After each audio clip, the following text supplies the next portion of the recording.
नागपूरची ओळख एक स्मार्ट सिटी म्हणून केली जाते। नागपूर महापालिकेला देखील स्मार्ट सिटीचा दर्जा मिळालेला आहे।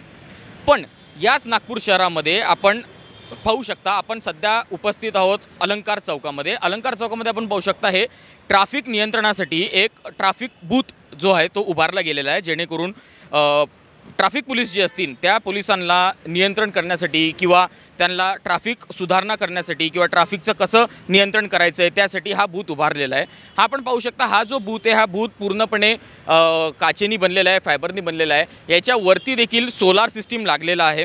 सोलारमुळे याला इलेक्ट्रिसिटीची काही गरज नाही आहे। याच्या आतमध्ये पोलीस बंदोबस्त आपण नीटपणे बघू शकता। पोलिसांची बसायची व्यवस्था या ठिकाणी आहे। पोलिसांना यामध्ये कोणताच अडचण नाही यायला पाहिजे आणि याच बूथमध्ये थांबून, या बूथमध्ये स्पीकर देखील लावलेले आहेत। या बूथमध्ये थांबून पोलिसांना जे आहे ते चौकाचं जे आहे ते नियंत्रण करता आलं पाहिजे। आपण सध्या आहोत अलंकार चौकामध्ये। आपण माया बघू शकता, हा चौक जो आहे पूर्ण वर्दळीचा चौक आहे। यामध्ये गर्दी खूप असते। या ठिकाणी इच्छुकच म्हणजे या ठिकाणी आवर्जून पोलिसांची जी उपस्थिती आहे ती गरजेची आहे।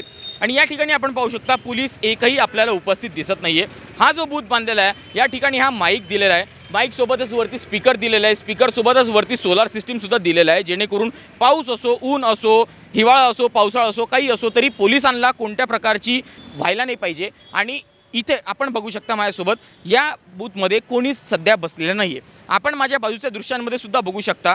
आपण हीच दृश्य अख्ख्या नागपूर सिटीचे कव्हर केलेले आहेत। त्यामध्ये अलंकार चौक असेल, शंकरनगर चौक असेल, धरमपट असेल, सगळ्या ठिकाणी हा बूथ बांधण्यात आलेला आहे। परंतु या बूथमध्ये एकही पोलीस कर्मचारी किंवा एकही ट्रॅफिक पोलीस कर्मचारी आपल्याला उपस्थित दिसत नाही।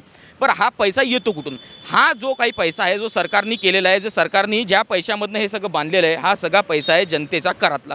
जी जनता जी आपला कर भरते, जे टॅक्स भरते, त्या टॅक्समधनं हा पैसा जो आलेला आहे त्यावरनं हे सगळं उभारण्यात आलेलं आहे। परंतु आपण माझ्या मागे बघू शकता, हा चौक असेल, अलंकार चौक असेल किंवा धरमपेठ किंवा तुम्ही ट्रॅफिक पार्क चौक म्हणा, नागपूर शहरातले अनेक चौक आम्ही कव्हर केलेले आहेत देशोन्नतीच्या माध्यमातून। परंतु एकही चौकामध्ये पोलीस कर्मचारी जे आहेत ते आपल्याला बसलेले पाहायला मिळत नाही। एवढा वर्दळीचा चौक आहे हा, इतका ट्रॅफिक आहे। आपण माझ्या बाजूला बघू शकता, एवढे असंख्य नागरिक या ठिकाणी उपस्थित आहेत। ट्रॅफिक इथे असतोच म्हणजे असतोच आणि या ट्रॅफिकमधनं काहीतरी सुटका व्हावी किंवा अनुचित प्रकार काही घडू नये त्यासाठी ट्रॅफिक पोलीस कर्मचाऱ्यांची उपस्थिती या ठिकाणी गरजेची आहे। परंतु एवढी सोयीसुद्धा करून सुद्धा, एवढी सोयी असताना पण इथं एकही ट्रॅफिक पोलीस कर्मचारी या ठिकाणी उपस्थित नाही आहे। जनतेचा जो पैसा आहे, जनतेने कर आकारलेला, ज्या जनतेवरती जो कर आकारला जातो तो पैशाने हे सगळं बांधलेलं आहे। परंतु तरी पण या ठिकाणी एकही पोलीस कर्मचारी या ठिकाणी आपल्याला उपस्थित पाहायला मिळत नाही आहे। 2014 मध्ये पंतप्रधान नरेंद्र मोदी यांनी पंतप्रधान पदाची शपथ घेतली होती आणि तेव्हा नागपूरला सुद्धा स्मार्ट सिटीचा दर्जा देण्यात आलेला होता।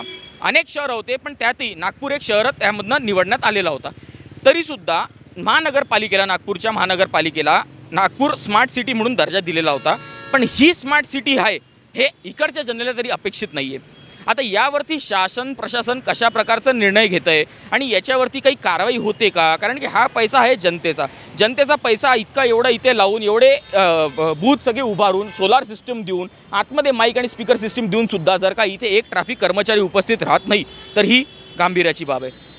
कॅमेरामॅन दिलेश हजारेसोबत धवल गोलप, देशोन्नती, नागपूर।